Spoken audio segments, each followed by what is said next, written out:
What's up, everybody? Welcome to the 365 Sports Newsletter Houston edition. I am Garrett Ross, and today we are talking to you about the Houston Cougs' recent Big 12 opening victory over Colorado that took place this past weekend, where Houston jumped out on the bus early and they really kind of didn't look back. This is one that you thought going into this matchup that Colorado probably had the favor when it come to talent on the paper, but you just really liked what Houston was doing and what they were building from a schematic standpoint and really a cultural aspect when it comes to Willie Fritz in year two of this program.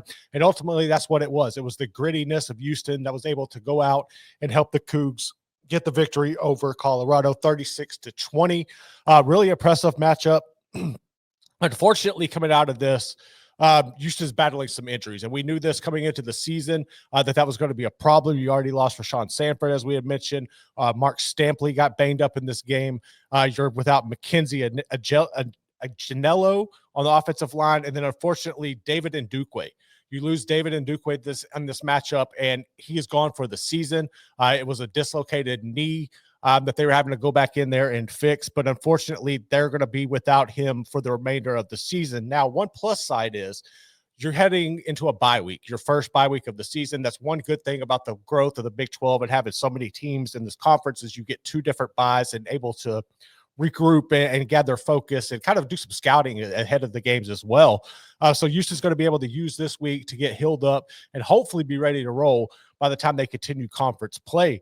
But right now, coming off of this game, the rushing attack is still the bread and butter of this offense. What you're able to do on the ground with Dean Connors is really remarkable. You know that you could trust in him to get the job done. Finished the night with 22 carries, 89 yards, and a touchdown.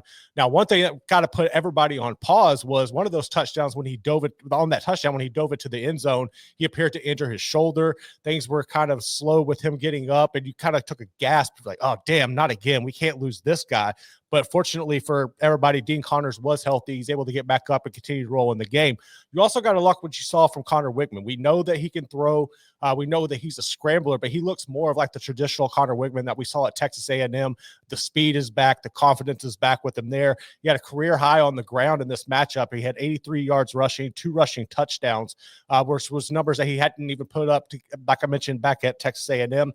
Really solid performance by him, but you need him to be more efficient in the passing game. He threw for 220 yards, 15 to 24 attempts, but Houston just isn't able to spread the field. And while they have success moving between the 20s, the thing that really hinders them is the ability to find the end zone. They're not able to do that. Anytime you have a kicker like Ethan Sanchez, who you can really rely on to get things done, it's very important, especially when you're a program like Houston, who just isn't riddled with elite talent across the field. But it's nice to have a kicker that you can rely on, go out and get you 18 points in the game like Sanchez was able to do against Colorado on his 5 field goals. That's not a situation you want to regularly rely on if you're Houston. So finding a way to really capitalize in the red zone, I think, is going to be crucial for you as the Cougs as they progress through conference play and try to go and make a push towards AT&T Stadium. Now, the strength of this team in general is always the defense. We knew that coming into the season. And once again, it was on display on Friday night against Colorado. They held the Buffaloes to 4 of 14 on third down conversions, which is really crucial. And if you go back and listen to any modern defensive coordinator and how they really approach the game now, they're not worried about the yards given up. It's what you could do turnover-wise, what you can do on third down, and how you can put the clamps on people in the red zone. And Houston really accelerates at all of those things.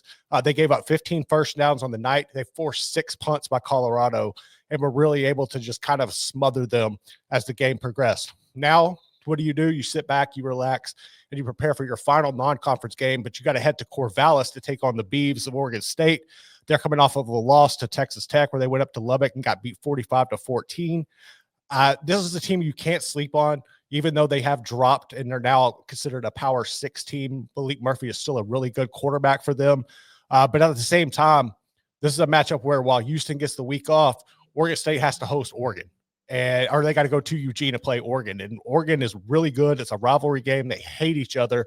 And this is a big 35-point spread that the Beavers kind of find themselves behind the 8 ball in this game. I don't think they can make it competitive with Oregon. But as long as they can stay healthy and get out of there and have a full roster where they match up against Houston, that'll be important for them. But if you're a Coug, Just main thing is heading into this week is focus on getting healthy, focus on getting right, getting your mental right, because when you head out to Corvallis, you haven't left Houston all season. The furthest you've traveled was 4 miles over the road to Rice. Now you're headed out to the West Coast. Now you're having to play at 9:30 p.m. your time kick.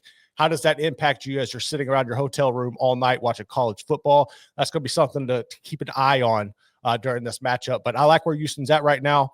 As far as the Big 12 standings, they are in second place behind Iowa State because both of those teams have played. They're the only teams that have played a game of conference right now, with Iowa State getting that win in Ireland against K-State, and then what Houston was able to do against Colorado this week. So you're in second place right now in the Big 12 standings. You get to sit idle and watch everybody play this week, do a little scouting. And the main thing is just get healthy, get prepared for that weird game that you're going to have, and then shift all your focus back to Big 12 play. It's going to be interesting to see what Willie Fritz can do. I really like where Houston's at right now, and I like the trajectory of this team. Until next time, I'm Garrett Ross.